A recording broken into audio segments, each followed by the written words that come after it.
C'est la rentrée pour Rendez-vous Éco, première émission de la saison en compagnie de Dominique Bourgois. Il est le directeur général de la Régie foncière, mais il est aussi le président du pôle événements et animation du réseau d'adhérents du MEDEF 21, le syndicat patronal. Rendez-vous Éco, c'est une émission à retrouver tous les 15 jours sur nos ondes, mais aussi en vidéo sur le site d'info en temps réel, gazetteinfo.fr.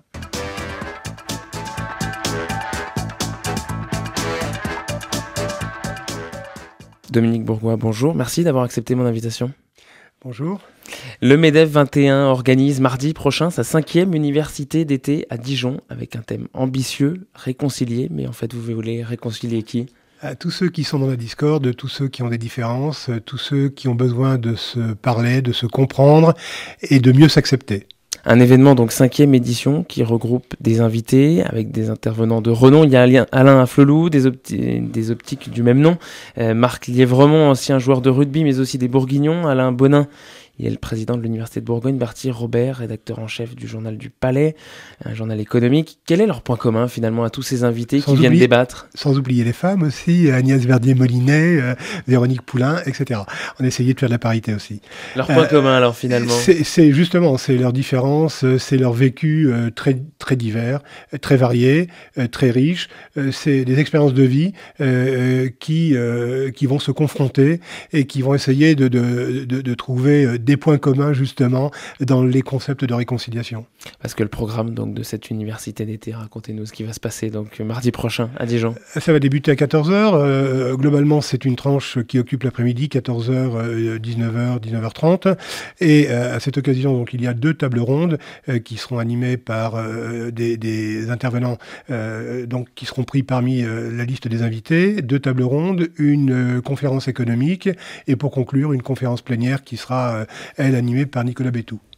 Avec pour objectif, pour le syndicat patronal, de montrer un peu votre engagement local, mais aussi en national. Quelle est la cible des gens qui vont venir, et en tout cas que vous attendez, ces 600 chefs d'entreprise l'année dernière ?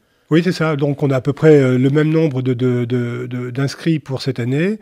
Je pense que ce que les participants attendent, c'est respirer un air nouveau, post-vacances, qui est l'air de la reprise aussi, c'est la rentrée, et pas que la rentrée scolaire, c'est la rentrée tout court, c'est la rentrée des affaires, c'est la rentrée avec en charge de nouveaux projets, de nouvelles idées, etc.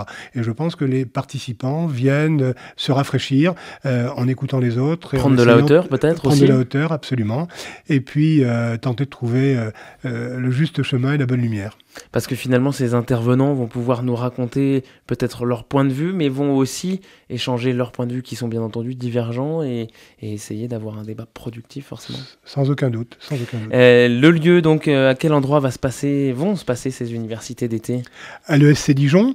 En cela, on se calque un peu sur l'université du MEDEF national qui organise ça sur le campus d'HEC Julian-Josas. Là, chez nous, c'est l'université d'été. J'en profite aussi pour dire que donc l'ESC Dijon, et j'en profite pour dire que pour la première fois, on a l'université de Bourgogne qui s'associe fortement à l'événement, avec une volonté clairement affichée à la fois d'Alain Bonin et de ses équipes d'ouvrir l'université à l'entreprise et de faire descendre le savoir à tous les niveaux, y compris au niveau de l'entreprise. Parce qu'on en parlera tout à l'heure, mais effectivement, avec les chiffres du chômage qui viennent de tomber, il y a effectivement plusieurs sujets à aborder. Le prix et les inscriptions se font comment et à quel endroit ? Alors, les inscriptions se font par Internet, se font à la Maison des Entreprises aussi. Le prix est de 70 € par participant et il reste encore quelques jours pour s'inscrire. Parfait. On va parler donc de l'actualité puisque ce 26 août marque l'ouverture donc aujourd'hui de 2 jours d'université du MEDEF national, cette fois à Paris, vous en parliez à l'instant. Et Pierre Gattaz y a demandé tout à l'heure à la tribune plus de réformes de la part du gouvernement. Il rejoint Emmanuel Macron sur la nécessaire baisse des impôts. Par la baisse de la dépense publique. Comment, pour vous, en local, vous pensez qu'il faut agir ? Est-ce que c'est la bonne solution ? À l'évidence, et ça n'est pas pour faire plaisir au président national que de suivre ses traces ou ses pas, mais c'est d'évidence le bon cap. Aujourd'hui, la dépense publique plombe l'économie française, en ce sens qu'elle prive de pouvoir d'achat, dans la mesure où elle alourdit une fiscalité qui pèse et sur les particuliers et sur les chefs d'entreprise. Donc, plus que jamais, il faut alléger, il faut déverrouiller tout cela. Et d'ailleurs, le pacte de responsabilité et le CICE, ce ne sont jamais que des restitutions de fonds qui avaient été collectés à tort par les pouvoirs qui se sont succédés depuis 2010 au moins, et donc c'est une redistribution de ce qui revient à l'entreprise. Et Dominique Bourgoin, on en parlait, donc vous êtes aussi chef d'entreprise. Qu'est-ce que vous attendez des pouvoirs publics d'une certaine manière dans votre quotidien de gérant de PME, TPE locales ? Ce que nous attendons, alors concrètement, que le cadre sur lequel se penchent nos politiques, et d'ailleurs souvent des politiques qui ne connaissent pas la vie de l'entreprise, et parfois même peu l'économie, mais comme ils ont en charge les affaires, c'est de définir un cadre qui soit un cadre plus souple et qui permette plus d'action flexible, plus de libéralisme, j'allais dire, ou de pragmatisme en fait dans la conduite de nos affaires. Et la loi Rebsamen ne solutionne pas tous vos problèmes justement dans cette simplification, ce choc de simplification qui était attendu ? Cette loi a mis 1 an pour accoucher. Il y a une promulgation qui date du 17 août. On n'en a pas encore vu les effets.